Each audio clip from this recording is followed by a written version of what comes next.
Hello student, welcome all of you to our YouTube channel maths study group. प्यारे बच्चों, आज हम लोग बात करेंगे आपकी डाउट्स क्लास सेकंड, जो कि सेकंड डाउट क्लास है आपके चैप्टर 13 प्रोबेबिलिटी की क्लास 12th से। बच्चों, हमने पहली डाउट क्लास प्रोवाइड कराई थी और उसमें स्पेशल क्वेश्चंस के बारे में बात की थी आपसे, जो कि आपके रिकमेंडेशंस पे डाले गए थे। और जिस तरीके से कि आपने अब बताया है कि आपके कुछ डाउट्स हैं और उन्हीं डाउट्स के सॉल्यूशंस यहाँ पे आपको प्रोवाइड कराए गए हैं। तो देखिए, ये आपका क्वेश्चन नंबर 18 है, जो कि एक्सरसाइज 13.2 से है। बच्चों, इसमें दिया क्या गया है, two event A and B are said to be independent. देखिए, दो इवेंट हैं जो कि इंडिपेंडेंट है, वो किस केस में होंगे। यहाँ पे 4 केसेस आपको अवेलेबल हैं। A and B are mutually exclusive and probability of A not and B not is equal to 1 minus probability of A into 1 minus probability of B. And जो थर्ड ऑप्शन है student, वो दिया हुआ है probability of A is equal to probability of B, and the last is probability of A plus probability of B is equal to 1। तो student देखिए, इन options को हम किस तरीके से करेंगे। हमने यहाँ पे आपका पहला ऑप्शन A लिया हुआ है, जिसमें कि आपको दिया गया है कि A and B are mutually exclusive. तो बच्चों, म्यूचुअली एक्सक्लूसिव जो होते हैं वो इवेंट होते हैं जिनके बीच में कोई भी चीज़ कॉमन नहीं होती है, जिनका इंटरसेक्शन फाई होता है। तो इस फाई इंटरसेक्शन के कॉन्सेप्ट को जब आप प्रोबेबिलिटी में लिखोगे तो probability of A intersection B is equal to, आपके पास कोई एलिमेंट ही नहीं है तो उसका 0 प्रोबेबिलिटी होगा, और 0 इक्वल नहीं होता है probability of A into probability of B के। दैट्स वाई आपका ये जो ऑप्शन ए है, option A is not correct. तो स्टूडेंट, उसके बाद आपने ऑप्शन बी लिया हुआ है, लेट्स ऑप्शन बी, उसमें दिया गया है probability of A not and B not. तो मैं आपको पहले ही बता दूं कि जो दो आपके इवेंट इंडिपेंडेंट होते हैं, अगर ए और बी दो इवेंट आपके इंडिपेंडेंट हैं, तो फिर उन दोनों के नॉट या आइदर ऑफ देम, एक भी इवेंट उनमें से किसी, जैसे ए नॉट या बी या बी नॉट या ए, वो सारे के सारे इवेंट आपके इंडिपेंडेंट होते हैं। तो स्टूडेंट, ये इन दोनों इवेंट्स का नॉट अगर दिया हुआ है तो इन दोनों का नॉट इंडिपेंडेंट होने का मतलब है कि probability of A not intersection B not is equal to probability of A not into probability of B not. और आप अच्छे तरीके से जानते हैं कि किसी भी, जब आपको इवेंट का नॉट गिवन होता है तो आप उसको किस तरीके से करेंगे, 1 minus probability of A is the formula of probability of A not. और इस तरीके से प्रोबेबिलिटी ऑफ बी नॉट का फॉर्मूला हो जाएगा 1 minus probability of B, which is the same of the RHS of the second option. That's why option B is the correct answer। आइए बात करते हैं आपके नेक्स्ट डाउट के बारे में स्टूडेंट। बेटा, इसमें बात करी गई है आपके एग्जाम्पल 18, जो NCERT क्लास 12 से एग्जाम्पल 18 है, और ये काफ़ी इंपॉर्टेंट क्वेश्चन है। देखिए, इसमें दिया गया है, suppose that the reliability of HIV test is specified as follow. बच्चों, इसमें एक HIV टेस्ट के बारे में आपको बताया गया है, of people having HIV 90% of the test detect the disease. इसका मतलब है कि अगर ऐसे पीपल्स जिनको HIV का डिसीज़ है, अगर वो अपना रिपोर्ट्स चेक कराते हैं तो 90% उनका रिपोर्ट्स पॉजिटिव आता है, एंड 10% गो अनडिटेक्टेड, और 10% ये आता है कि उनको बीमारी नहीं है। उसके बाद of people free of HIV, ऐसे पीपल्स जिनको HIV नहीं है, मीन्स जो हेल्थी पर्सन है, 99% ऑफ द टेस्ट आर जजेस HIV नेगेटिव। इसका मतलब अगर उनको बीमारी नहीं है तो 99% रिपोर्ट्स में यही आता है कि बीमारी नहीं है। But student, 1% are diagnosed as showing HIV positive. जिनको बीमारी नहीं है उनमें भी 1% HIV का पॉजिटिव वो टेस्ट डिटेक्ट करता है। From a large population of which only 0.1% have HIV, मतलब 0.1% ऐसे हैं एक ग्रेट पॉपुलेशन में से, लार्जेस्ट पॉपुलेशन में से, जिनको HIV के पेशेंट हैं।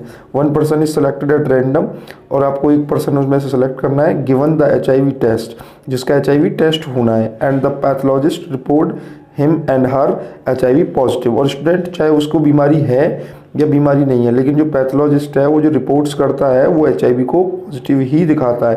तो स्टूडेंट, ये आपका कॉमन कॉन्सेप्ट हो जाएगा, ये बेस थ्योरम का कॉन्सेप्ट है।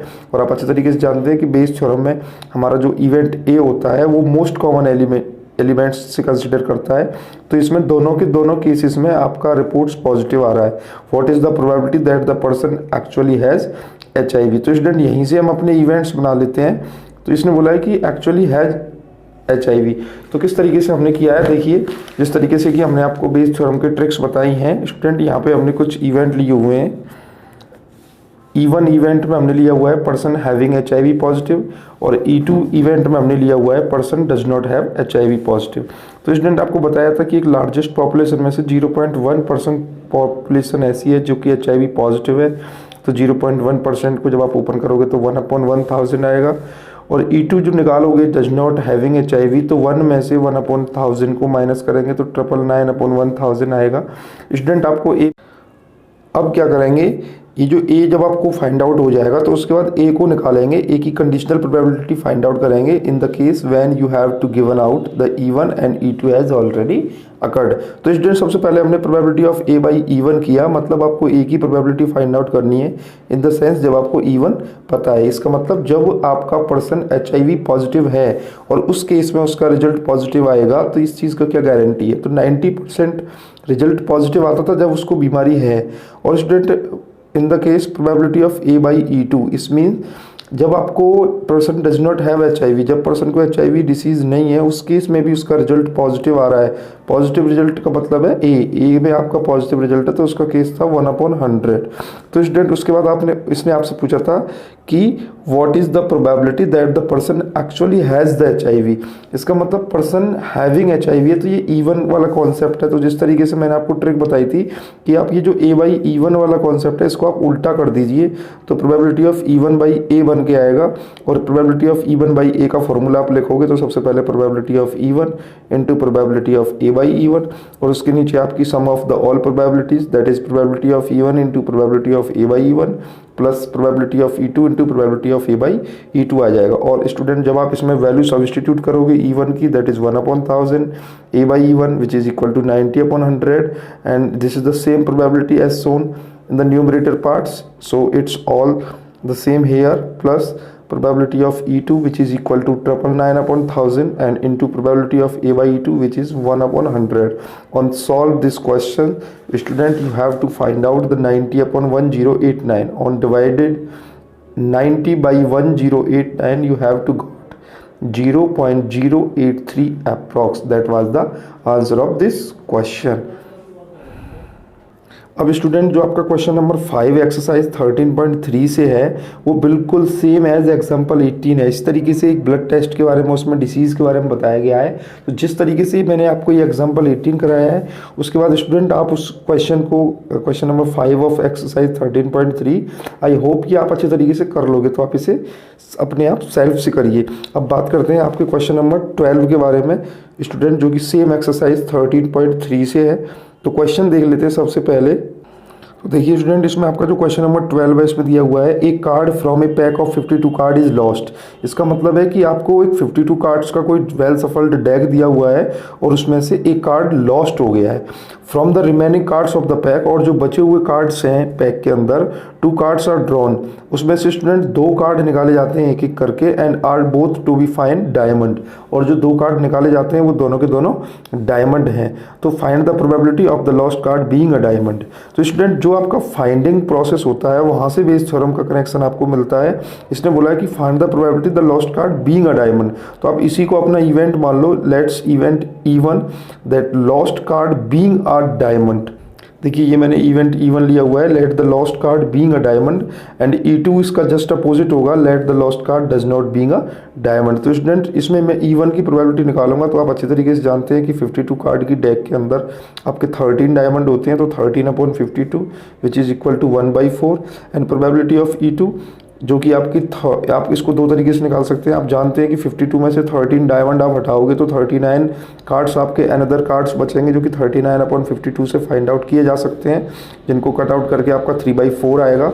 और स्टूडेंट उसके बाद ये जो आपका ए है which is most common event, कि आपका कार्ड जो खोया है चाहे वो डायमंड हो या डायमंड ना हो, लेकिन अब जब 2 कार्ड आप निकालते हो तो वो दोनों के दोनों कार्ड आपके डायमंड निकलते हैं। तो इस केस में आपका ये ए हो जाएगा। तो probability of A by E1 निकालोगे, इसका मतलब है आप ए की यानी जो 2 कार्ड निकालने वाले हो इन द केस जब आपको पता है कि आपका जो कार्ड था लॉस्ट हुआ था वो डायमंड है। तो इसका मतलब आपके 52 कार्ड थे, 52 में से स्टूडेंट आपका 1 कार्ड लॉस्ट हो गया, तो अभी आपके पास 51 कार्ड होंगे। और जो आपके डायमंड थे वो 13 थे।